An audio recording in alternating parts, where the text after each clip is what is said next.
I line up there so I don't get that crowd out your stomach. I'm gonna get mine.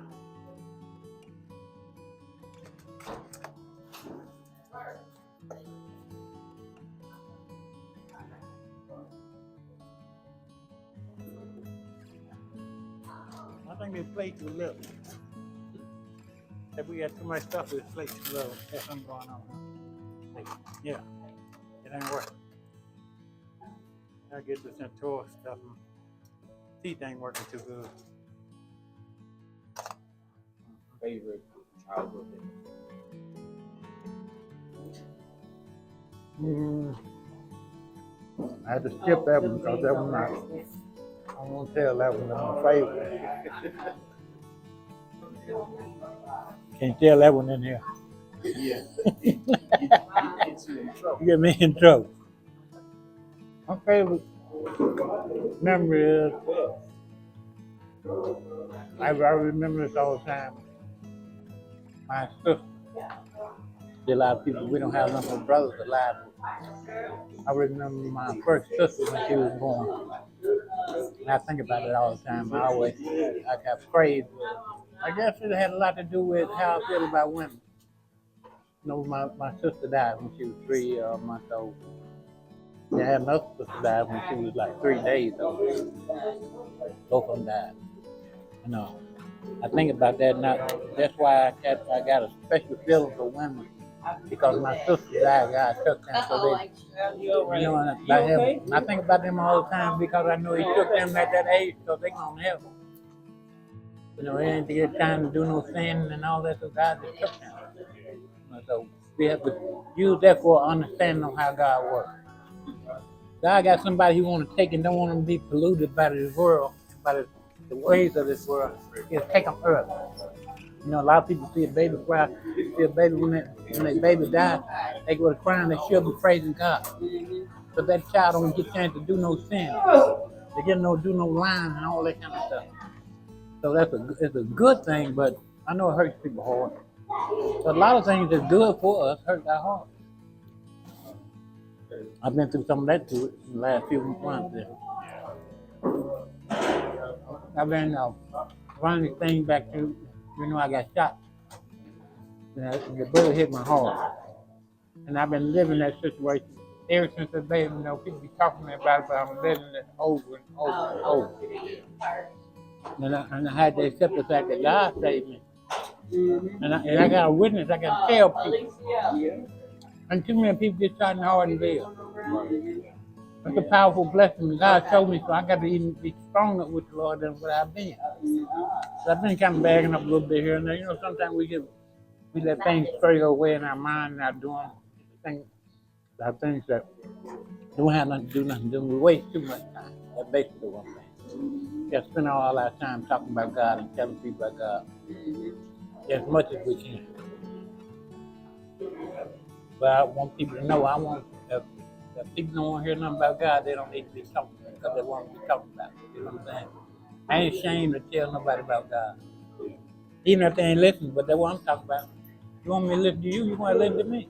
But we're not going to be talking too long. That's how it is. Yeah, but I think about the few. We got a few people in believe, so I got a lot of love today. A lot of love. When I was talking to the kids out there earlier, I was saying, man, y'all ain't give me nothing for my birthday, so I went in the bathroom. I come back, they got together, give me $5 worth of change. That's all right, y'all all right. They don't know where they got it from, but I come out of the bathroom, I said, yeah, we got something for you. They gave me about $5 worth of change. It was all right. I don't. No, I asked them that because, you know, we got to teach kids again. They got to start out early. You got to show them that you appreciate it when they give it to you. No matter what, they give you love, you got to show them that you appreciate it. What was your favorite sport? Oh, my favorite sport, like, kind of like stickball. We played stickball. We didn't play baseball. We didn't have no baseball bat. We just had a stick and a ball. So I used to love to play that. That's because everybody got a chance to play. Like then, it didn't matter how many was on the team. If too many, you just got on the team. Doesn't play no. Wasn't nobody standing out there watching they want to play. Sometimes be 15, 20 on each team. Everybody plays. You know, they created these sports where only so many people can play. People in the stand that act like they're having fun, but they're not. Ones out there playing have the most fun. It's all about having fun. Yeah.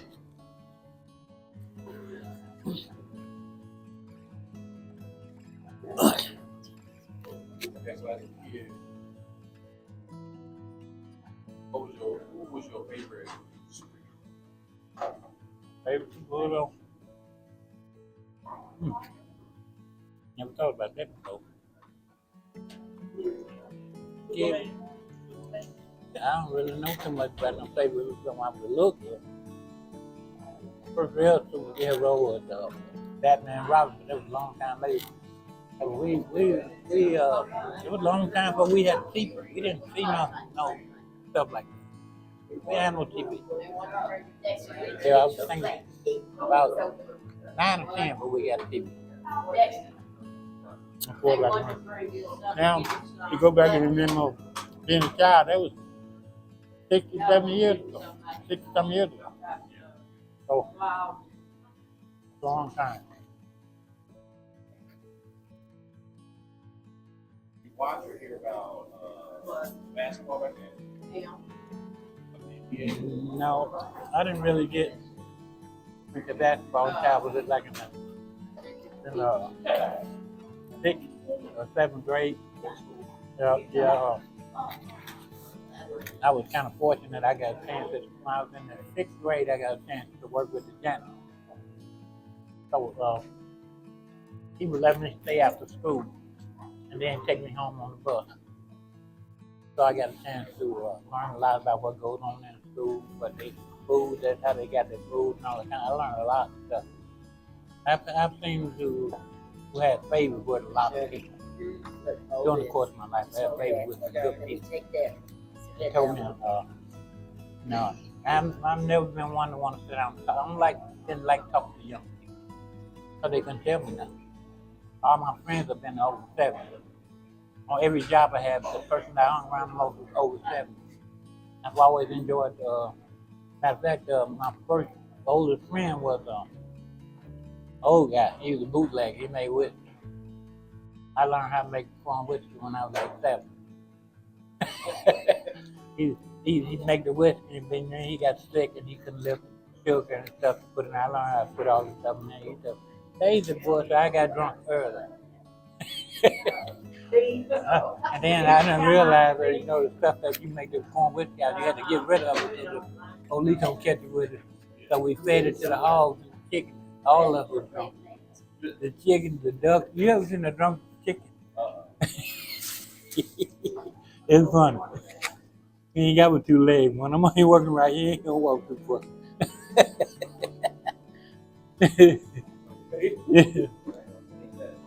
I mean, the hog drunk, he rolled around him. He thought he knew in the water, like something like getting the water, and Bud rolled over. He rolled around in the dust. I guess he thought he was in the water. I got some strange memories though.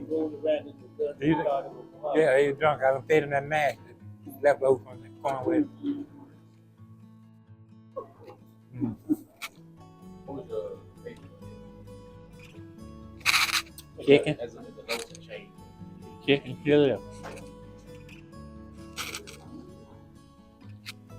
No, but no, it wasn't chicken. You ever seen the little wings, the little bitty wings? They come in tiny about that long.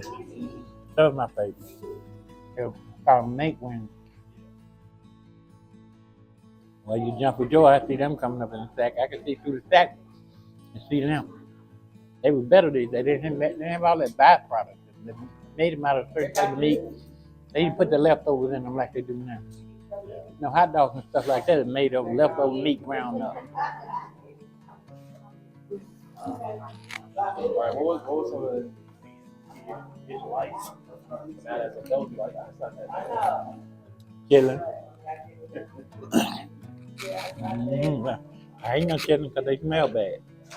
I ain't crossed that bridge yet. Now I eat a whole bucket of them if they don't. I don't never get enough. But they'll raise the price. I got to quit eating because they done raise the price up. They got more than steak.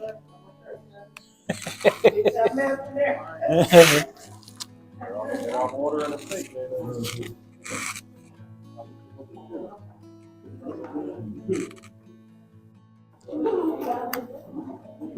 Now look at you now.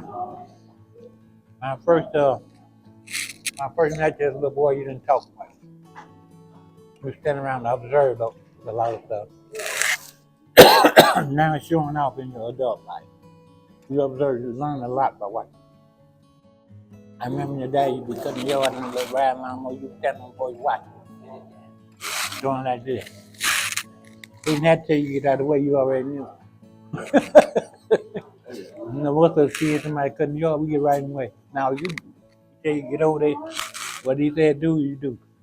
There wasn't no second chance. You know, the first time I met him, he came over one house when I first met one of them.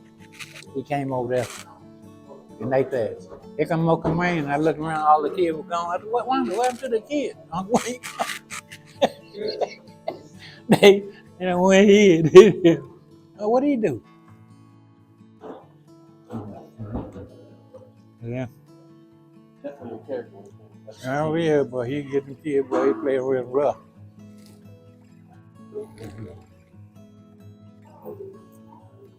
Yeah. Definitely a mess.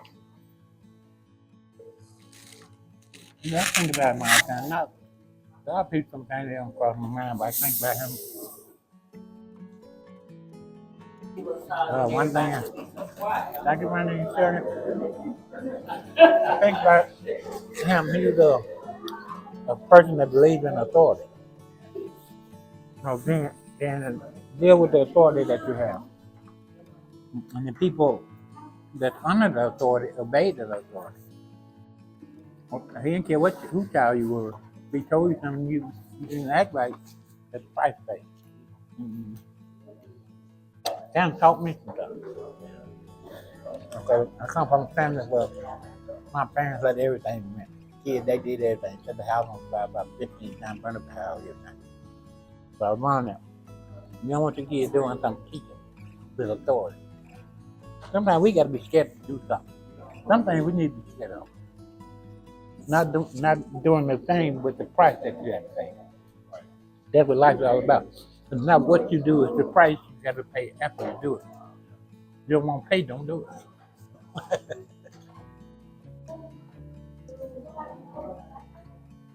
Yeah. Yeah, I'm definitely like that. Mm-hmm. Somebody asked me, watch this kid. Watch it. No. I whoop kids in my Hey. They act up, act wrong. And what the result of them? Too many kids want to come over your house. No, that's the thing though. I'm one of those parents. Act right, do what you're supposed to do. I will spoil you. Yeah. I get you that spoiled. Yeah. Possible troublemaker, you not even know. Hey. That's your cornbread, get it. So why would that kid come over to the house? No. I don't. No, I don't, baby. They're gonna be rewarded. Yeah. That's how it is. But it's kind of principle that if some kids you can't listen to some parents that say something. You run into that. I'm glad I have a mouthful because I almost said one of the wrong words. But I don't care. At my house, they like mine. This thing is like you ask you like Yeah. they gotta buy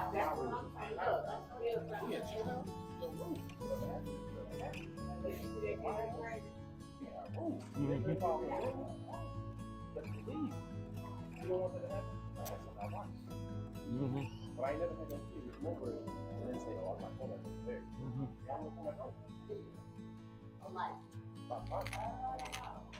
My house can be a playground. Yeah. Everything a kid wants. Nobody can be in my house. I like kids. I don't like a whole lot of them at one time. I like having, I like to have respect on the ones that are around me. Too many, I'm not gonna be listening. I'm not. Like, well, I coached basketball for like 20 some years. I find that all the kids that I have coached, at some point in time, they show up and knock on my door, come and speak to me. That lets you know that they appreciate it. And a lot of people have coaches, they don't like them because of discipline. But always discipline them nice. You know.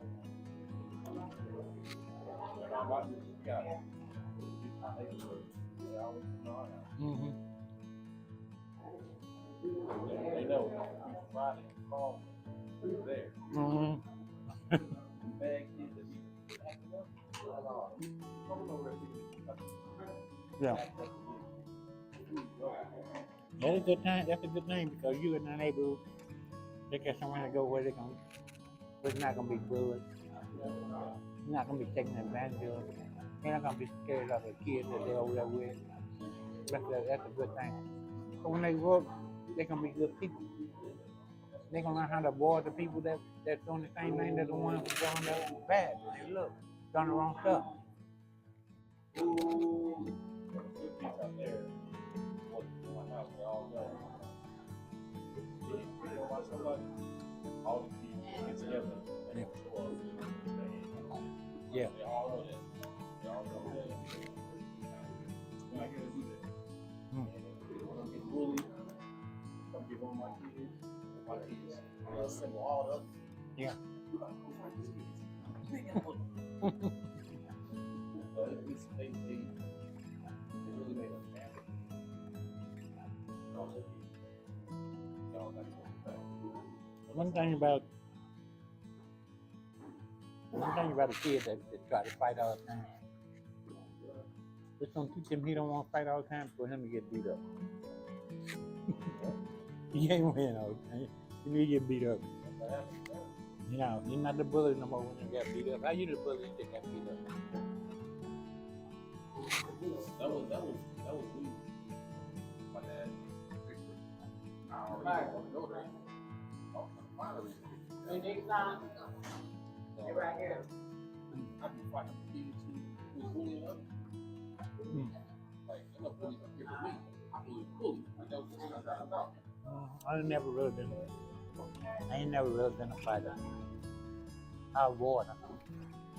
Well, I avoided them when I could. I'm no big fan of running, I just gotta avoid them.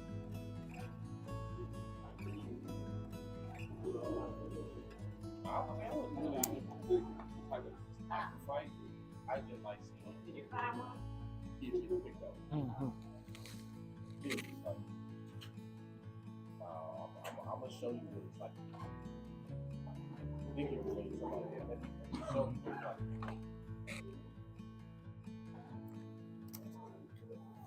Yeah, anytime people ask me, what kind of group you hang out at school? Yeah. Like, sports kids, you know, I tell you, I was I couldn't really identify where I was keeping everyone. You know, this is a strange thing about me going to school. I didn't go to school with no white kids until I got in high school. I moved to Illinois. I've never been to school with white kids. School was segregated back then in the country in Arkansas. But when I moved to Springfield, I started going to the school with the white kids. I was in the 9th grade. You know what? My whole 4 years at high school, I ain't never had more than 2 black kids in my class. One time we called ourselves in together, we got because there was something happened on TV. Black kids and white kids were having a debate about it, so we got kind of like a little, what they would call, what we would call them was race ride. It's like about 35 of us, 500 or 600 of them. We look like the dot on the eye. So police came. They had us surrounded. In front of the school. They was talking about what they was gonna do to us when we got off campus, but the police kind of made it look old. That's all we need. We shot through that whole wall and made it home. I think I ain't never run that floor just so fast. I didn't run straight. I didn't run, I was used to running, but you run in a straight line, you get caught. This is what I did. I run down this street. I run a block or two over this way, and a block that two that way, and then back over there, I zigzag until I made it back to the project. When I got to the street, you called Reynolds. I can see it now. When I got to that street, I slid across. But I was in the project right there. They wouldn't come to that. They found the kids came over there. They parked on that street, but they said they weren't supposed to come to they parked on the wrong side. Everybody in the project came out there. They told them people called all day. But they wasn't coming in now. No, you wasn't calling that time I whooped nobody that stayed over. I don't know what they I seen what they did to their car, but I didn't have nothing to do with it. So I went across the street so fast I had to get to the house. I wore out, couldn't even breathe. I think I ran, it was about 1.25 miles from, I thought 1.5 miles from, a quarter from the school. I think I ran about 4 miles. But I didn't go straight, I went over here and there, because they was kind of coming behind, because some of them had cars, we walked. How did that last? How long did that last? Didn't last that long. So what they did, they canceled school for 3 days. I went back to school on Monday, they had an assembly. So they had some of us stand up and say, how did that make you feel being in a situation like that and being outnumbered? I made a statement that it didn't have nothing to do with the kids getting around like we couldn't have race ride or something like that. Made a statement by one of the teachers. We had a teacher, he taught social studies. Every single kid that ever went to his class got F. He gave all us F. I don't care what you know or how you turn in your homework or nothing, everybody black got F. I'm looking like, then we, so they would ask me, start asking us, they ended up interviewing most of the black kids, because we was the one mostly affected. The white kids kind of got jealous, so they said, why y'all interviewing them? Well, they the one got affected more about it. Y'all kind of started raising about it. Like 20-some of us, 200-300 y'all. And I ain't talking about that wasn't all of the white kids. Some of them didn't agree, so they didn't do it. I'm talking about the ones that agreed. That basically was trying to show us they were better than us. They would. They make the statement, you need to go back to Africa. I don't even know which way you go to Africa. I'm supposed to get somewhere I ain't never been. I'm going to go back somewhere. Ain't like the Jacksons, they went back to Indiana because they made money, but they know where they come from. Ain't never been no Africa. Matter of fact, I ain't never gonna go to Africa. You know why? I don't like that much water. You got to go across the water to get there. I ain't gonna make it. My son down there, the big one, and I keep on telling him, Pop, you need to go on a cruise. I tell you what, I go about 2 miles close to the ocean, watch you get on there. I ain't getting on no boat. There's too much water to drink. I don't really want to see you on the news that that boat sinks.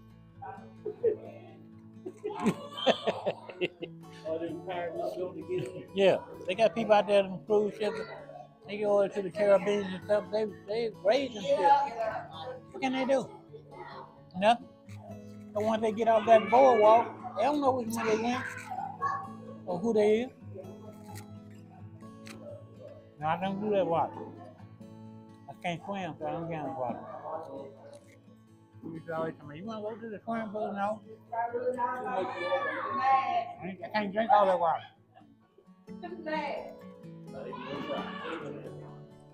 I guess I've been kind of weird. I guess a lot of things got that thing on. I guess I'm not what you call a thrill seeker.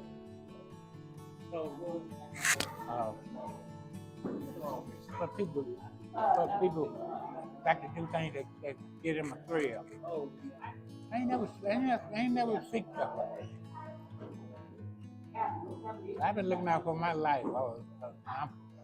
You gotta play with my life, then when you're not gonna get it, we're not getting along, we're not doing that stuff.